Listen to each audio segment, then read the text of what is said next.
ஜெய் ஆஞ்சநேயா. என் அன்பு குழந்தையே, இந்த மங்களகரமான தினத்தில் உனது பிரச்சனைகளை தீர்த்து வைக்க ஆஞ்சநேயர் உன்னை தேடி வந்திருக்கிறேன். இந்த பதிவை முழுமையாக கேள் தங்கமே, என் செல்ல பிள்ளையே.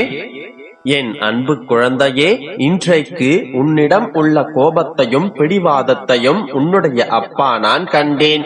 என் பிள்ளைக்கு வாழ்க்கையில் எல்லாம் கிடைக்க வேண்டும் என்றுதான் உன்னுடைய அப்பாவான எனது ஆசையும். நீ நினைப்பது எல்லாவற்றையும் நிறைவேற்றுவதை விட உனக்கு எது நல்லதோ, உன்னுடைய வாழ்க்கைக்கு எது உகந்ததோ அதையே உனக்கு வழங்க நான் ஆசைப்படுகின்றேன். ஏன் எனக்கு மட்டும் இப்படியான வாழ்க்கை நான் சந்தோஷமாக அனுபவிக்க எனக்கு நேரம் நீங்கள் தரவில்லையா என்று என் பிள்ளை என்னிடம் ஏங்கும் அளவிற்கு வாழ்க்கையில் கர்மா உன்னை கொண்டு போய் நிம்மதி இல்லாத சூழ்நிலையை உருவாக்கி விட்டது என்று என் மனம் வலிக்கின்றது. அப்பா, உங்களை தானே என்னுடைய உயிராக கருதுகிறேன் என்று நீ சொல்வது எனக்கு கேட்கின்றது. என்னுடைய வார்த்தைகளையே வேத வாக்காக நினைத்து செயல்படும் என் பிள்ளை நீ. உன்னுடைய கோபத்தையும் உன்னுடைய வருத்தத்தையும் நான் புரிந்து கொள்ளாமல் இல்லை. உன்னுடைய கோபங்கள் நியாயமானதே. உன்னை உதாசீனப்படுத்துபவர்களை பற்றியும் அவமானப்படுத்துபவர்களை பற்றியும் நீ கவலை கொள்ளாதே. நீ என்னுடைய பிள்ளை. மற்றவர்கள் எப்படி வேண்டுமானாலும் இருக்கட்டும்.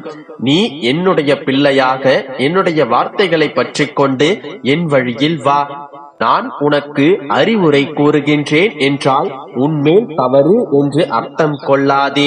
உன்னை சுற்றி இருப்பவர்களிடமிருந்து நீ சுதாரித்துக் கொள் என்று நான் கூறுகின்றேன். உனக்கு துன்பங்கள் வரும்போது அதிலிருந்து பாடங்களை கற்றுக்கொள். நீ பிரச்சனைகளை சந்திக்கும் போது உன்னுடைய கரம் பிடித்து உன்னுடன் துணையாக நிற்பவர்கள் யார் என்றும் உன்னை விடுத்து ஓடிச் செல்பவர்கள் யார் என்றும் தெரிந்து கொள். உன்னுடைய வாழ்க்கையில் நான் செயல்படாமல் இல்லை. உன்னை செதுக்கிக் கொண்டிருக்கின்றேன். எது வந்தாலும் எதிர்த்து நின்று போராடு. என்னை மீறி எதுவும் நடக்காது என்பதை தீர்க்கமாக நம்பு. அனைத்தும் நன்மைக்கே என்பதை உறுதியாக பற்றிக்கொள். சகித்துக் கொள்ள முயற்சி செய். எல்லாம் ஒரு நாள் மாறும்.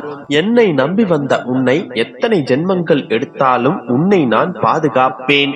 உன்னுடைய வாழ்க்கையில் இனி நீ பல அற்புதங்களை நீ பார்க்க போகின்றாய். உனது கர்ம பலன்களை விலக்கி உன்னை வாழ வைப்பது எனது பொறுப்பு. பொறுமையாக இரு. நான் இருக்கின்றேன். உன்னுடைய நிழலாக என்றும் உனக்காக நீ செல்லும் இடமெல்லாம் நானே துணை நிற்பேன்.